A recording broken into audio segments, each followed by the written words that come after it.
आप लोग ये भी कंफ्यूजन में है कि ये चलने में कैसा है, चलने में स्मूथ है कि नहीं। एक्टिवा से इसका कंपैरिजन करते हैं। सो हेलो फ्रेंड्स, कैसे हो आप सब लोग। आई होप एकदम मस्त होगा। भाई इस स्कूटर को ना लगभग 450 किलोमीटर मैंने राइड कर लिया है। अब आप लोग बहुत कोई कहते थे कि भैया ये स्कूटर का एक्सपीरियंस बताओ कि 1,04,000 रुपया इसका ऑन रोड प्राइस है हमारे यहाँ डाल्टनगंज में। तो ये वैल्यू फॉर मनी है या नहीं खरीदने में। अब देखो, हमारे लोग क्या करते हैं ना कि डिस्क ब्रेक और ड्रम ब्रेक में अक्सर कंफ्यूजन में रहते हैं कि मैं डिस्क ब्रेक परचेज करूं या ड्रम ब्रेक परचेज करूं। तो बेसिकली मेरा क्या ओपिनियन है ना कि अगर आप अब अपने स्कूटर को खरीदते हो ना पर्सनली यूज के लिए, जिससे आप शहर वहर में सिर्फ चलो, तो हमेशा मैं कहता हूं कि आप ड्रम ब्रेक ही चूज करो। क्योंकि ड्रम ब्रेक में होता क्या है ना भैया, कोई ज्यादा बड़ा उस टाइप का दिक्कत नहीं होता है। एक तो पैसा भी कम लगता है और दूसरा सेफेस्ट रहता है। वही डिस्क ब्रेक में होता क्या है कि आप अगर डिस्क ब्रेक वाले को चलाओगे, अचानक से ब्रेक मार दोगे तो टायर आपका जो है वो स्किड कर जाएगा। तो कहीं ना कहीं एक्सीडेंट के चांसेस ज्यादा बढ़ जाते हैं। क्योंकि डिस्क ब्रेक में एबीएस तो रहता नहीं है। एबीएस नहीं रहता तो इसका जो डिस्क है ना, डिस्क बहुत जल्दी लॉक हो जाता है, और लॉक हो जाता है तो आगे का टायर जो है वो स्लिप कर जाता है। तो मैं आपको हमेशा से सजेस्ट करूंगा कि जब भी आप ये लो तो आप ड्रम ब्रेक में लो। ड्रम ब्रेक में प्राइस भी कम है, और ड्रम ब्रेक में एक और चीज ना कि किक भी आपको मिलता है। अभी मैं आपको यहाँ पे दिखा देता हूँ, ये देखो, यहाँ पे आपको इसमें कंपनी फिटेड किक मिलता है। अब बहुत लोग कंफ्यूजन में थे कि डिस्क वाला तो ले लिए, टॉप मॉडल तो परचेज कर लिए, लेकिन उसमें किक मिल ही नहीं रहा है उनको। तो किक नहीं मिल रहा तो कैसे होगा। तो यहाँ देखिए, इसीलिए आप ड्रम ब्रेक को चूज करिए। पर्सनली मैं यूज कर रहा हूँ इसको, बहुत अच्छा है। हाँ, लेकिन दो चार चीजें ऐसी भी हैं जो मुझे पर्सनली दिक्कत हुई है इस स्कूटर में।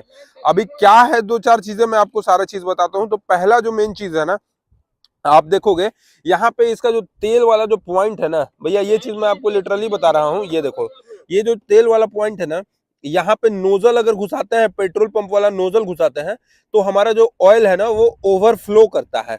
तो ये पता नहीं कंपनी वालों ने किस तरीके से बनाया, ये थोड़ा सा ओवरफ्लो करता है तो तेल हमारा बर्बाद हो जाता है।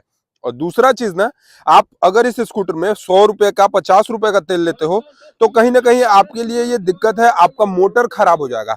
इसके फ्यूल टैंक में एक मोटर सेट करा गया है, क्योंकि ये जो स्कूटर है BS6 की phase 2 E20 flex fuel OBD2 का 2 वाली है। तो इसमें अगर आप 100 रुपए 50 रुपए का तेल लेते हो तो आपका मोटर जल्दी खराब होने का चांसेस ज्यादा रहता है। अब ये चीज मेरा खुद का एक्सपीरियंस है, मैंने देखा है।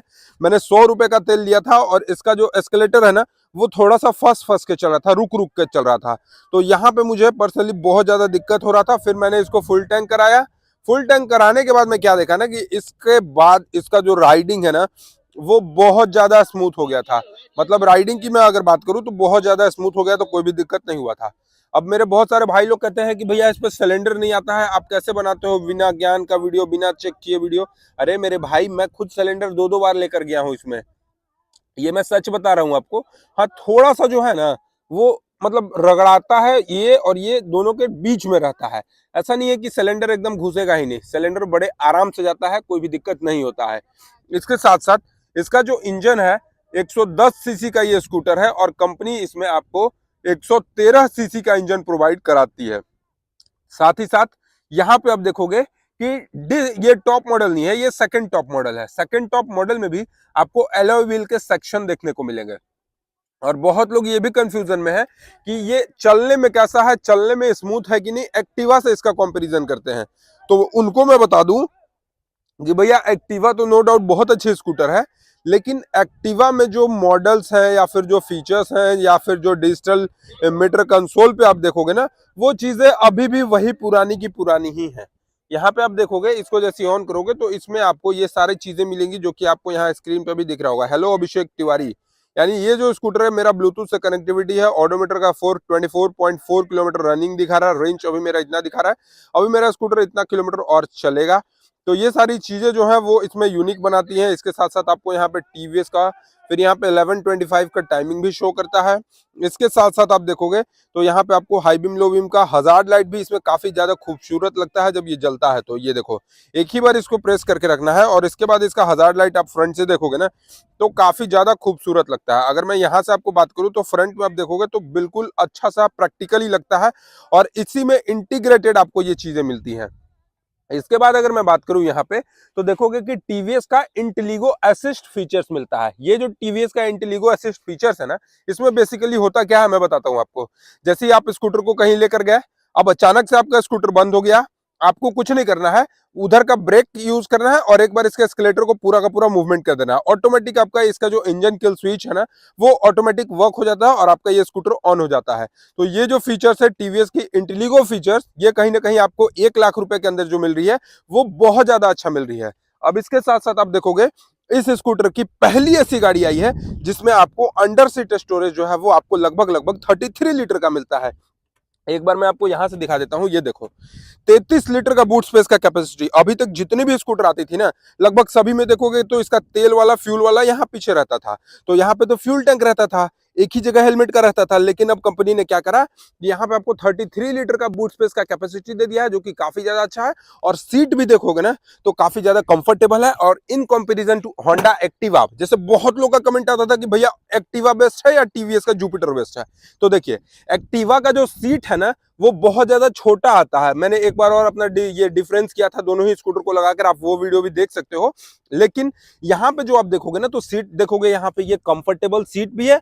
और दूसरी चीज कि इसकी सीट की जो लेंथ है ना, वो आपको लगभग लगभग 792 mm के आसपास इसकी ये सीट की लेंथ मिलती है। इसके साथ साथ हमें क्या चाहिए, थोड़ा सा लुक अट्रैक्टिव होना चाहिए। तो भैया पीछे में भी आपको कनेक्टेड टेल लाइट दे दिया है, आगे ही नहीं, आप यहाँ पे देखोगे तो पीछे में भी आपको ये कनेक्टेड टेल लाइट दे दिया है, जो कि रात के समय में ना काफी ज्यादा प्रीमियम दिखती है।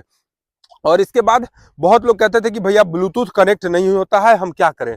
तो देखिए ब्लूटूथ के लिए मैंने कंपनी वालों से बात करा था, कंपनी वालों ने मुझे नंबर भी दिया है। एक्चुअली मेरे पास टाइम का इशू है, क्योंकि आपको पता है कि अभी मैं 2 दिन पहले दिल्ली से आया हूं और आज फिर से मुझे लखनऊ जाना है। तो टाइम का इशू है, इसके चलते मैं आपको ब्लूटूथ वाला वीडियो थोड़ा सा लेट हो रहा बनाने में।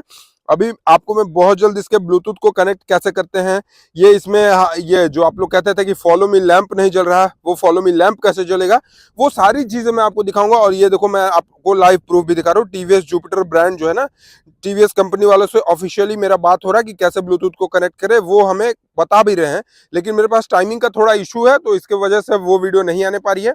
बहुत जल्द मैं आपको वो भी वीडियो ला कर दूंगा कि टीवीएस जुपिटर में ब्लूटूथ कनेक्टिविटी कैसे करें। और बहुत ही ज्यादा इजी है, कोई उस टाइप का हाइप नहीं है। लेकिन हाँ, थोड़ा सा फॉलो मी लैंप कैसे यूज करें।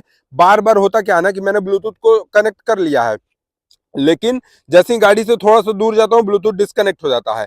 तो ये हमेशा कैसे कनेक्ट रहे, जब भी मैं आऊं इसके पास तो कैसे कनेक्ट रहे, ये सारी चीजों के लिए मैं एक बार उनसे बात करूंगा और जानूंगा कि कैसे क्या होता है।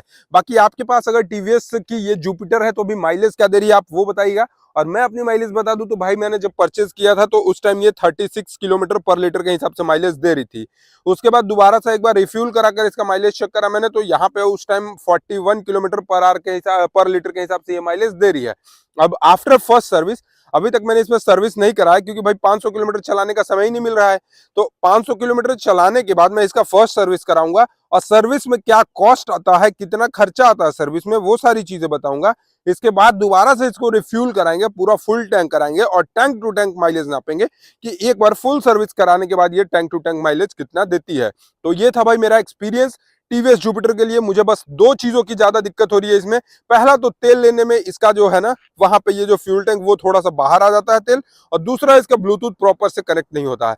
बाकी सारी चीजें अच्छी लगती हैं। और आपको भी मैं हमेशा बताऊंगा, जब भी आप तेल लेते हो तो 150 रुपए का तेल कभी मत लेना, क्योंकि 150 रुपए के तेल में क्या होता है कि आपका मोटर जलने का ज्यादा चांसेस रहता है।